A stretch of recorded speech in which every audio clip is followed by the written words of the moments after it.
Today we are going to discuss a very basic problem which is from LPP, mainly the assignment topic.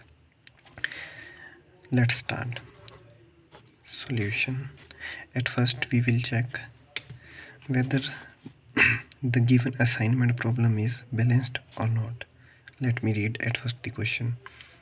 The minimum assignment cost for the following assignment problem this given. तो इसमें हम सबसे पहले देखेंगे कि ये assignment problem balanced है या नहीं है।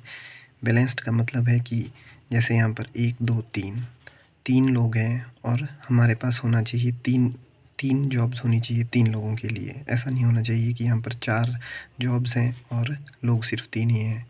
हम सिर्फ मतलब एक आदमी को एक ही काम देंगे, ठीक है। सबसे पहले हम चेक करेंगे कि ये बैलेंस्ड है या नहीं है। तो जैसा कि आपको दिख रहा है ये एक बैलेंस्ड प्रॉब्लम है। तो सेकंड स्टेप हमारा होगा रो रिडक्शन करना। रो रिडक्शन का मतलब है कि हमें सब्ट्रैक्ट करेंगे, हर एक रो को देखेंगे। जैसे रो 1 रो 2 रो 3 है, हम हर एक रो में देखेंगे कि सबसे छोटा एलिमेंट कौन सा है। जैसे हम ले रहे हैं रो 1 में सबसे छोटा एलिमेंट है 80, तो इस पूरी रो को हम 80 से माइनस कर देंगे, ठीक है।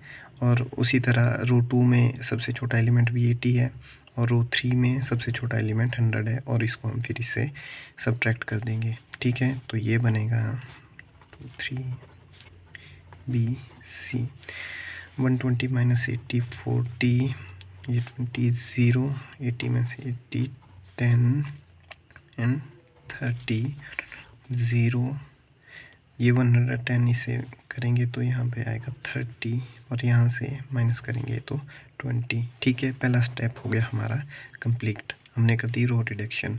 रो रिडक्शन एक बार फिर से सुन लीजिए किस तरह की। रो रिडक्शन हमने इस तरह से की कि हम हर एक रो में चेक करेंगे सबसे छोटा एलिमेंट कौन सा है और उस छोटे एलिमेंट को जो है हम पूरी रो के एलिमेंट से माइनस कर देंगे, ठीक है। अब हमारा दूसरा स्टेप है कॉलम रिडक्शन करना। सेम, बस पिछले स्टेप में हम रो में गए थे, अब हम कॉलम में जाएंगे। सी, इस कॉलम में को चेक करेंगे, सबसे छोटा एलिमेंट 0 से माइनस करेंगे 40 को तो कोई फ़र्क नहीं पड़ेगा। इसमें सबसे छोटा एलिमेंट 10, 20 में से 10 को माइनस करेंगे 10 बचा, 10 में से 10 को माइनस करेंगे तो 0 और 30 में से 10 को करेंगे 20, इसमें भी 0 है तो कोई फ़र्क नहीं पड़ेगा 20, ठीक है। अब हम 2 स्टेप पूरे कर चुके हैं। अब हमारा थर्ड स्टेप रहेगा कि अब हम जो है जितने भी 0 हैं, ठीक है, इनको हम लाइन से ड्रॉ करेंगे। हम मतलब minimum number of lines draw करेंगे जिससे जो है सारे ज़ीरोज़ कवर हो जाएं, जिस तरह से हम बिंगो गेम खेलते थे। जैसे कि ये लाइन मैक्सिमम ज़ीरोज़ को कवर कर रही है, ठीक है, और ये लाइन 2, ठीक है, और ये 3 लाइन, ठीक है। किसी भी तरह से कर सकते हैं। तो यहाँ पर 3 लाइंस आ गई, ठीक है।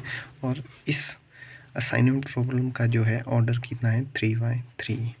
तो थर्ड स्टेप में हम चेक करेंगे कि अगर ऑर्डर ऑफ मैट्रिक्स मतलब जो कि ये दी हुई है, अगर वो नंबर ऑफ लाइंस ड्रॉन, ठीक है, विच कट्स ज़ीरोज़ मिनिमम, ठीक है। मिनिमम इसलिए लिख रहा हूँ कि मिनिमम नंबर ऑफ़ लाइंस हमने ड्रॉ करनी है। तो यहाँ पर 3 = 3 मतलब कि ये प्रॉब्लम ओके है, ठीक है। तो हम यहाँ पर रोक देंगे, ठीक है। एक बार मैं फिर से लिख रहा हूँ, टेबल बनाता हूँ। 10 0 0 0 30 0 20 20। अब जो है हमारा ऑलमोस्ट ऑल स्टेप्स हो चुके हैं, बस अब हमें काम असाइन करने हैं, ठीक है। अब हमें यहाँ पर इस तरह से काम असाइन करने हैं कि सबको एक एक वर्क मिल जाए। जैसे कि फर्स्ट को हम देंगे सी, ठीक है, फर्स्ट को दे दिया सी।